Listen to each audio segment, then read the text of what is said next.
Watch this. It's Friday. You know what that means? It's time to wrap up the week here on the 208. Here's what's in store. You don't normally think about getting sick in the summertime, but COVID has a way of breaking the rules. And it seems like there's something going on across our community. Could it be COVID right as back to school season starts? Well, it's not great timing because we're waiting for new vaccines. Boise's liquor license list is long, a problem Nampa doesn't have. So now they have a new plan for their extra licenses. And Boise has a new sister. And like some sisters, they don't like to share the same things, except for one thing in particular, chips. And we're not talking the potato kind. Welcome to the 208 on a Friday. The good news is we haven't really had to talk about COVID in a while, but the truth of the matter is it doesn't mean it's not out there in the background. Maybe you've noticed in your world there is some sickness going on across the community, some COVID, some not. But COVID surges seem to match back to school season for whatever reason. Is that a case again this year? Well, today I spoke with Dr. Christine Hahn, the state epidemiologist for the state of Idaho. You remember her. She and I spoke about what the COVID world looks like now. There are some things to keep in mind. What we have right now is that with COVID, people feel like, the worst is behind us. And hopefully that is true, but we have a lack of interest in the COVID vaccine.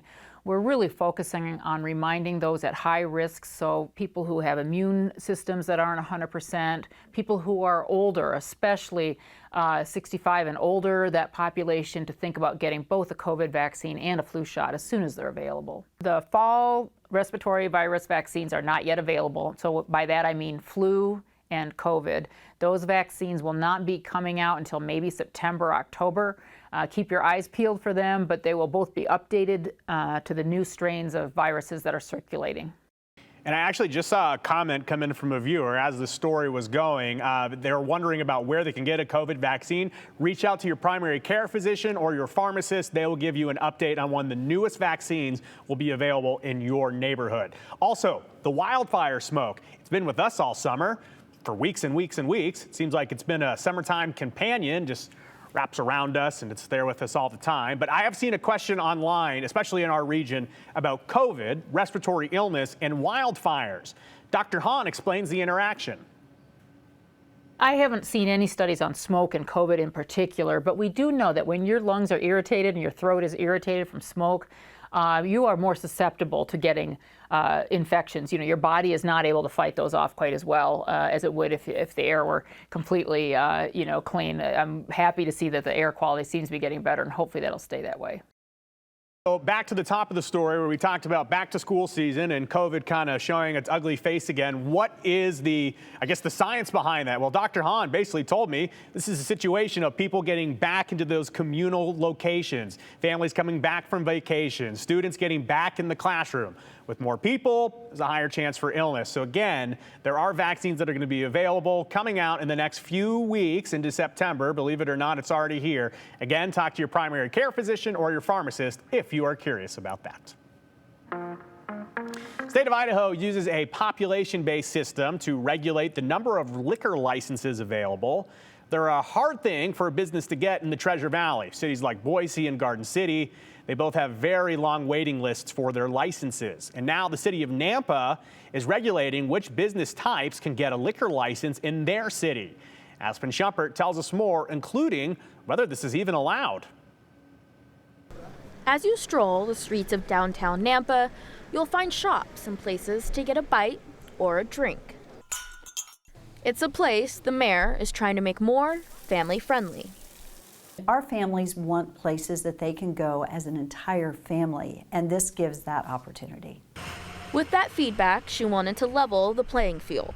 In our downtown Nampa area, there are definitely more over 21 locations than there are locations that a family can go especially eat. She proposed an ordinance that would reserve the remaining liquor licenses available for restaurants only, hoping this would encourage more restaurants to want to come to downtown Nampa, a proposal the council supported, unanimously passing the ordinance. All in favor, motion carries. Which took effect August 9th. We all agreed that protecting the future of our restaurants and giving them that business opportunity was important.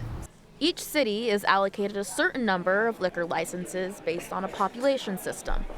Nampa's allowed 77, and 10 of those are still up for grabs, now only for restaurants. The mayor says this decision was also to try and avoid running into a waitlist problem. We know other cities, like Joan mentioned, Boise and Garden City, have long waitlists for liquor licenses.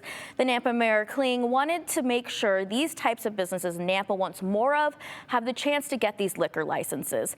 Now, I also spoke to the state's alcohol beverage control about this and if cities can even do this. ABC tells me this is a new trend they are seeing of cities pushing for more restaurants, and that per Idaho code, each county and city that issues liquor licenses may provide further regulations to what the state already requires. So, Joe, this is something that is allowed, and he said that this is something we might even see cities do more of in the future. And it's interesting because I remember Andrew Bartline had done some coverage of this last year when we talked about how complicated the liquor laws. Some of the comments we got back from people that said, well, can't there be more done at the local government level? I guess your answer is yes. Yeah, and I guess that's something we might start seeing, people trying to regulate who gets liquor licenses and trying to avoid some of these long wait lists. Always interesting to see if Idaho liquor laws will be taken up by the legislature. I guess we'll tune in January to find out. Aspen Shumpert, appreciate the report here on a Friday.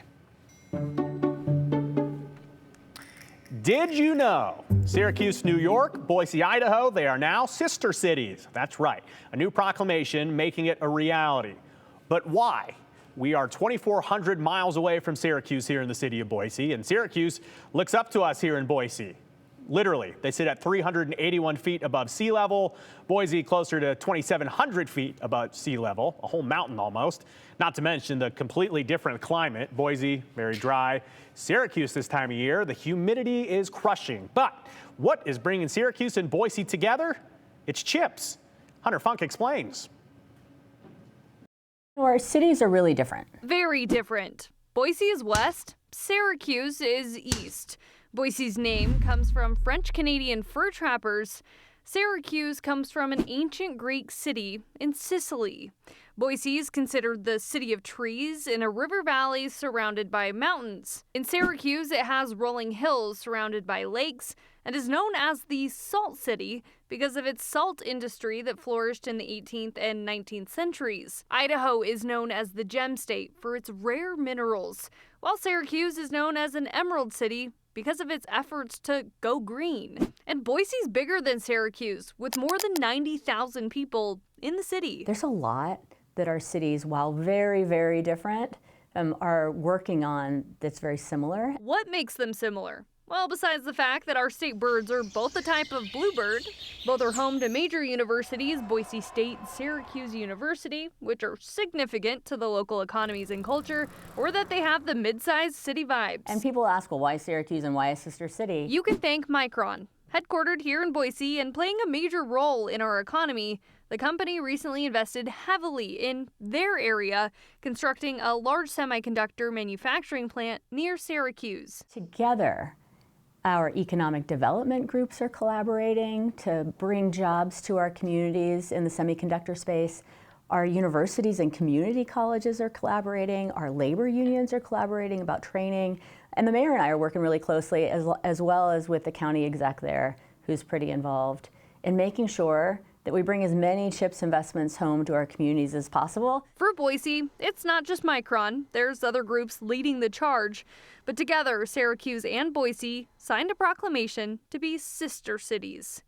It's to help each other advocate for more funding for technology, figure out more affordable housing options, work with school districts for increased STEM education, and learn from each other on best ways to grow the community. So said, look, we're already doing it. Let's make this real and create opportunities for our council and other members of the community to participate too. We can still argue West is best, but McLean says a collaboration in the East will send us in the right direction. Well, Syracuse is very different from Boise.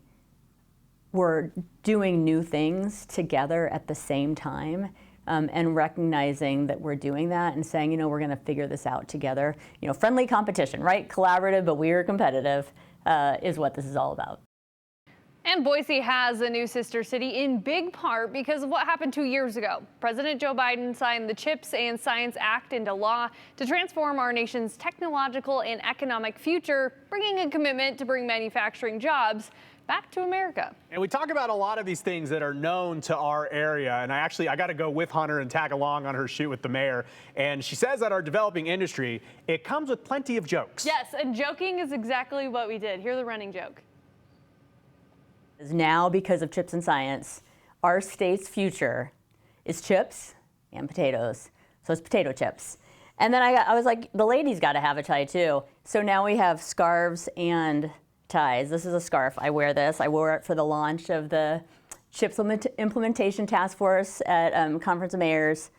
Potatoes and chips, because this is truly our future.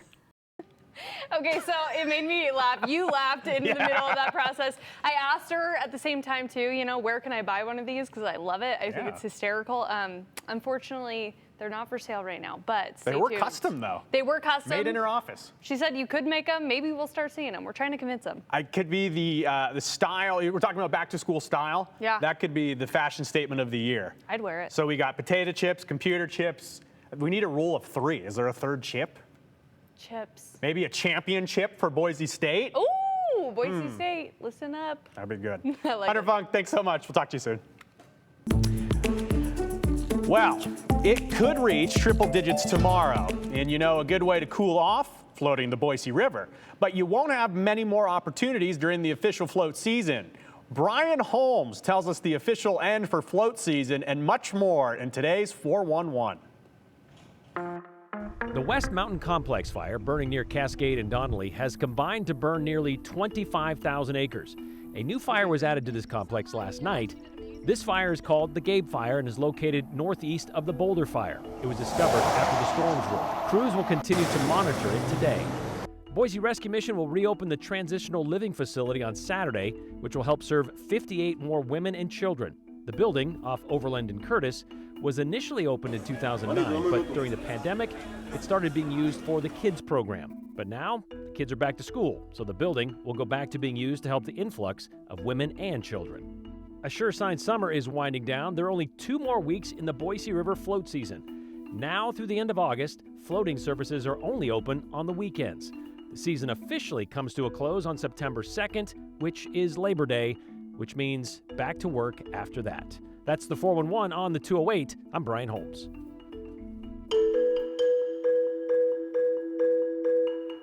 The Western Idaho Fair kicks off today. Get ready to see your favorite things and stuff your face with Pronto Pups and, maybe one of those famous ice cream potatoes. Don't forget to scream your heart out on the carnival rides as well. Anyways, we are getting excited for the fair, and we're going to tell you all about things to expect next week. Have anything else you've been wondering about? Text us at 208-321-5614 with your name and hashtag the 208.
Maybe you're looking for something to do this weekend. Well, do we have an idea for you? The famous Western Idaho Fair kicked off earlier today. But have you ever wondered how the wonders of the fair began? We did. And so did one of you back in 2022. So we did some digging and found out. Today we're bringing it back and talking to you about 1897. That's where it all began. Brian Holmes has today's 208 callback.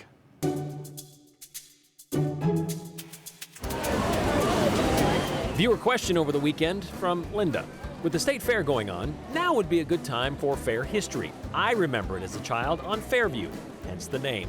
Not far from your studio. Listen, Linda. You're not wrong, Linda. But before it could be found on Fairview, the social event of the summer started just outside the center of town. Idaho Agriculture Park, where 21st Street meets State and Idaho Streets, held the first Idaho Intermountain Fair in 1897.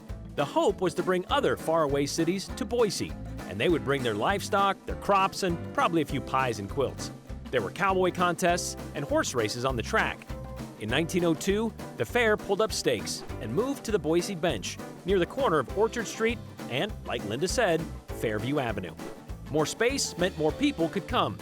There was still a track and more attractions like carnival games and rides. The Idaho Intermountain Fair Ferris wheel was said to be the first ever west of the Mississippi. Other items of interest included 4-H in 1912, the Future Farmers of America in 1917, and Charles Lindbergh, fresh off his flight across the Atlantic, landed in Boise in 1927. Lindy didn't linger, but the 4-H and the FFA are still the staples and followed the fair to its final location. In 1967, the Idaho Intermountain Fair became the Western Idaho Fair, and with the new name came a new home on Glenwood in Garden City. 240 acres of farm and fair fun, where we're told nearly 250,000 visit for every social event of the summer. If you can't make it today, don't worry. You have plenty of days to choose from. May I suggest on Monday, KTVB Fair Day? Well, the Western Idaho Fair goes through next Sunday. And yes, come visit us at the fair on Monday. We'll be there all day from noon to 4. Admission from noon to 4, $7 for KTVB Day. We'll have games, activities, prizes. The KTVB staff will be there. So we hope to see you down there.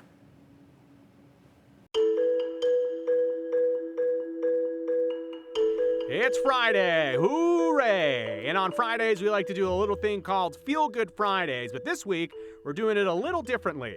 We're going to highlight a very special viewer of the 208.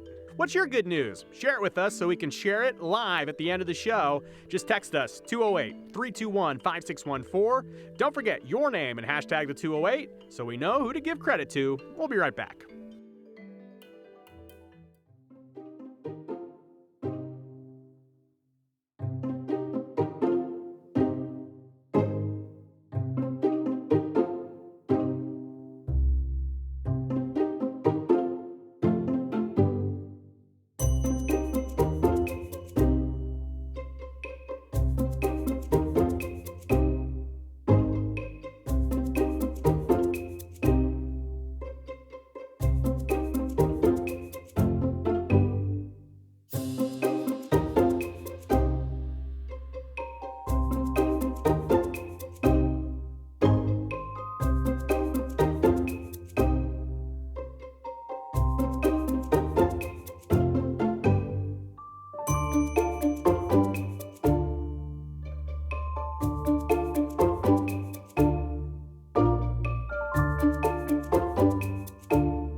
I know this looks a little scary, but again, this is a picture, just to remind everybody, this is a picture from yesterday between 4 and 10 p.m. We had a lot of activity. We had lightning. We had a bit of some of that precipitation in many of those mountain areas.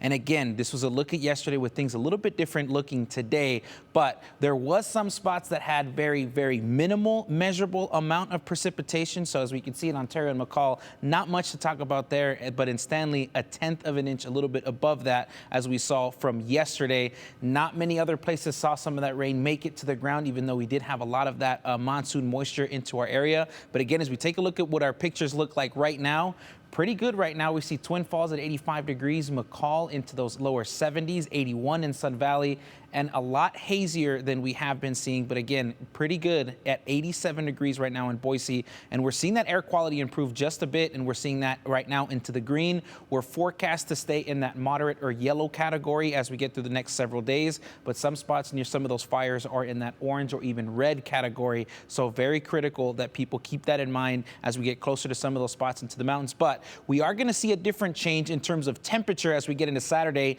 99 degrees, so we're looking at 10 to 12 degrees hotter than we're seeing today. For tomorrow, we're also going to contend with some of those breezier conditions we're going to see tomorrow. We'll see a bit of some of a cool down there for Sunday at 94 degrees. But again, these are the culprits for some of that hot, dry, and even breezy conditions we're going to see tomorrow. That high pressure system there off to the Rockies, and again, that low pressure system out there on the Pacific coast, we're going to see that really bring in that flow, and that'll dominate for today, even into tomorrow, and it'll continue on as we get into Sunday. But the biggest thing that we're paying attention to is fire weather warnings due to some of the hot conditions, the gusty winds that we could see tomorrow, and that low humidity. So that is going to be critical for some of the spots into the West Central Mountains, Boise Mountains, and even in the Oahes near the Magic Valley as well. So that is going to be something we contend with. Another thing that the Magic Valley might see as we get into tomorrow, so this is the future cast for tomorrow evening into the afternoon, as we could see that some spots could see some storms and even possibly some precipitation in some spots. So keep that in mind. Although the risk is very low and the threats are very low, we are going to mention it just a bit, just so people keep that in mind and see that as we get into tomorrow. Now, as we take a look at that forecast there for the next 7 days here in Boise, we're going to stick around into those 90s. We're going to see sunnier conditions as we get through the rest of the weekend. We're going to stick pretty much into those mid to lower 90s as we get to the beginning of the week, and that should continue on as we get into Wednesday, with temperatures getting into those upper 80s, lower 90s for Thursday and Friday. And as you look at those low temperatures, we're very comfortable into those mid to upper 60s as we get through Friday. A high of 89 next Thursday. Thanks for the forecast, Hector. Well, it's Friday. We hope you are already enjoying the weekend. I'm actually told some of you start your weekend with the drink in the 208, so happy to hear that. If not, you'll be there very soon. But maybe it's been a rough week, so we'll throw you a bone and give you a special kind of feel-good Friday. Yesterday, Emily messaged us about a very special 208 viewer. She said, "We watch the 208 every day, and every time Stella hears the music, she shoots up to watch. Today, she was in a heavy sleep and shot right up. Just had to share, as she does this every time." Take a listen.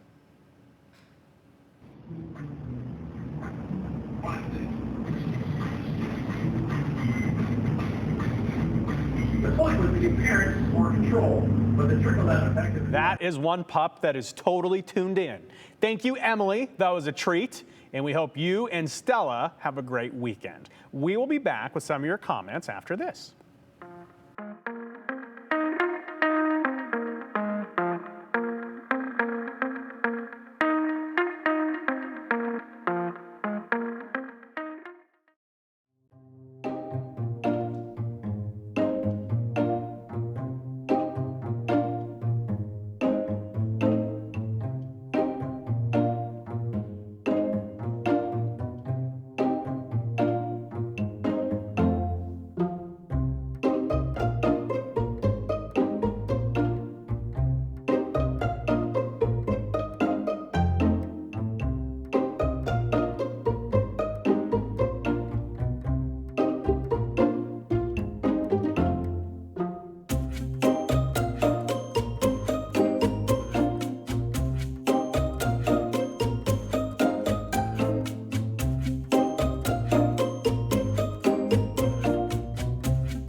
End the week, the show, all of it with your comments.